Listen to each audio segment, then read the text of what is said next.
Hey guys, William here with Shadowtronics. Today's tutorial is on changing the cooling fan inside of a desktop computer power supply.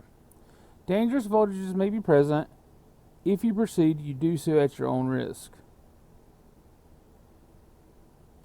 Replacement fans can be purchased inexpensively online, and you can save money by repairing instead of replacing the whole unit. Again, line voltage and high current may be present. If you proceed, you do so at your own risk. Let's get started. Okay guys, you can see as we start off here, most desktop computer power supply fans are 80 millimeters by 10 millimeter. And as you can see here, we're on eBay, and you can find fans all day long for $4.80, free shipping.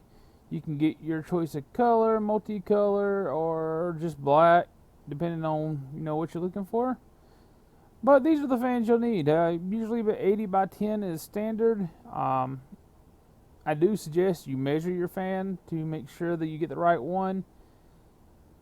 And make sure you read the label on the fan to make sure you have the right voltage. 99.99% of them are 12 volt fans. And so that's pretty easy to go by there. Or option B is to, as you'll see in my coming up on my video here, is to get a donor fan. I just happen to have another power supply here that doesn't work. It's dead, but the fan is still good. So as you'll see here in the video, I will remove that fan, clean it up, make sure it works good, and then replace it into the power supply.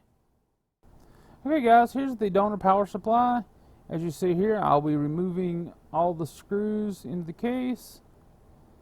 It's very simple, just Phillips head screwdrivers. I think there's 4 screws to get into this one. And then there's 4 screws on the front here to hold the fan in place.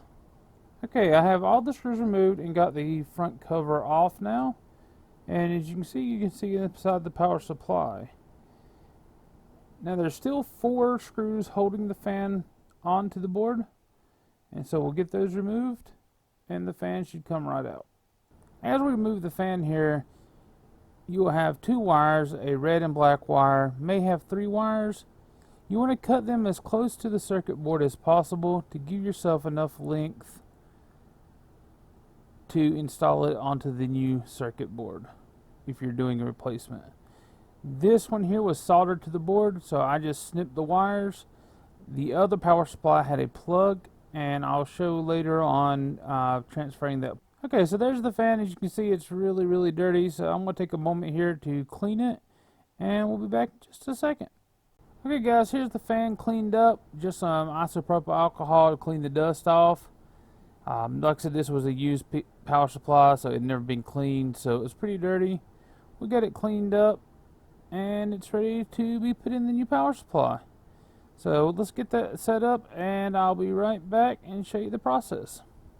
Okay guys, for this next section, we're going to get the power supply out of the computer in question, the good power supply, and we're going to do a couple quick tests. And I just wanted to show you how you can turn on a power supply without having it hooked up to a computer.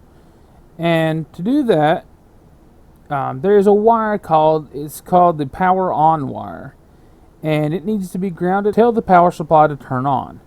And if you see the image here on the screen, there is a little jumper piece of wire, or I used a paper clip for mine, and there is a single green wire. That's the only wire that's green in the main plug of the power supply, and right next to it conveniently is your ground wire. So all you have to do is take this jumper and make the loop. And what that does is that tells the power supply, hey, somebody's pushed the power button, let me turn on.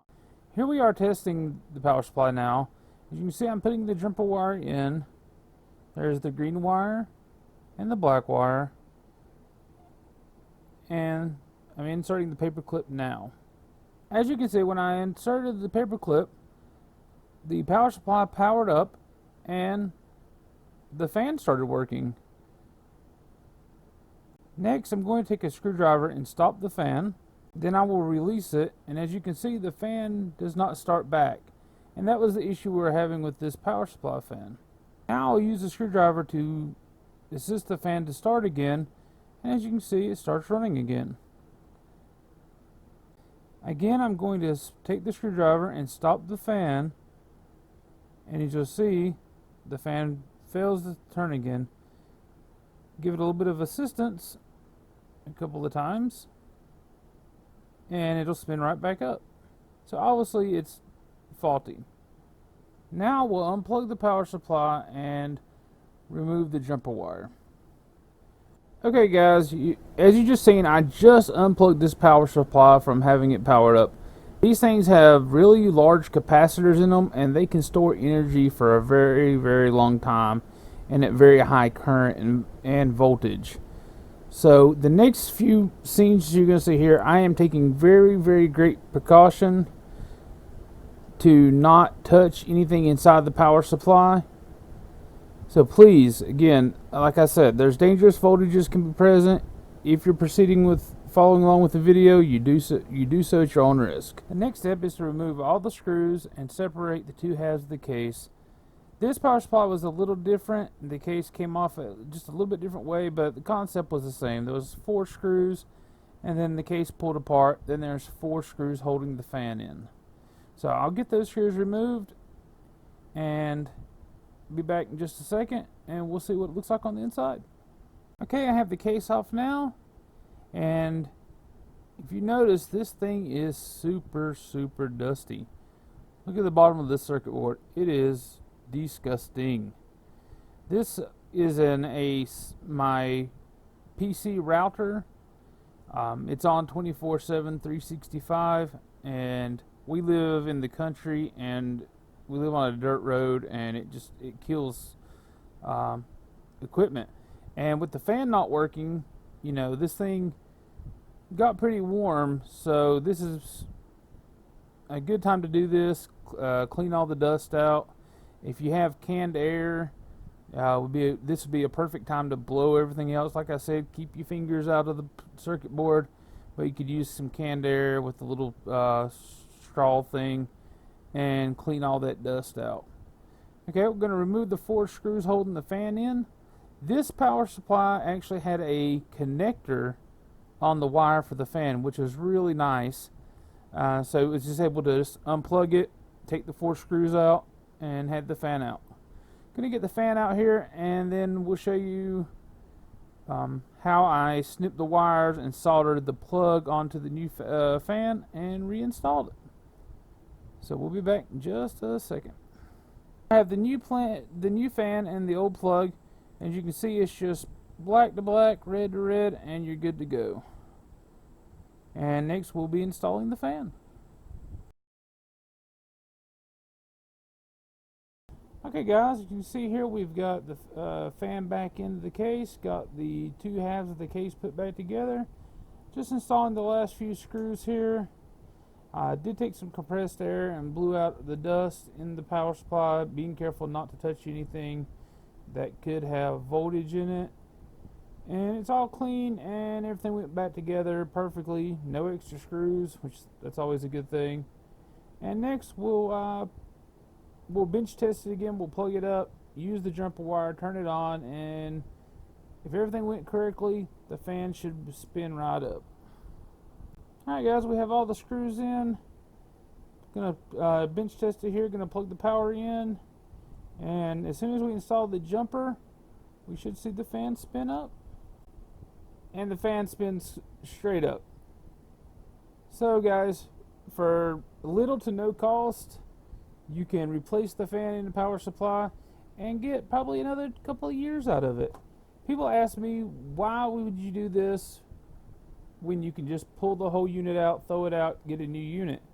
Well, if the unit's still working, you know, that's just reducing waste that ends up in landfills. You know, if these things don't get recycled, they just end up in landfill and pollute the earth. So you can look at it being green by repairing things instead of throwing them out. Our society has got to the point now where everything is throwaway and nobody repairs anything. But as you can see, for $4 you can repair it and have a useful power supply again. I hope you guys found this video interesting and helpful. If you did, hit that thumbs up, thumbs down, subscribe, hit that bell for notifications. Check out our website, shadowtronics.org, and check out the links in the description below for our Discord and other cool things we got coming up. Alright guys, have a blessed day. Hey guys, one last thing before I go. Just want to another quick reminder that power supplies can potentially hold lots and lots of energy that can hurt or kill you. So please, when you're working around electricity, be safe. If you're not sure what you're doing, get someone who does know how to do it, and just be aware of the risk.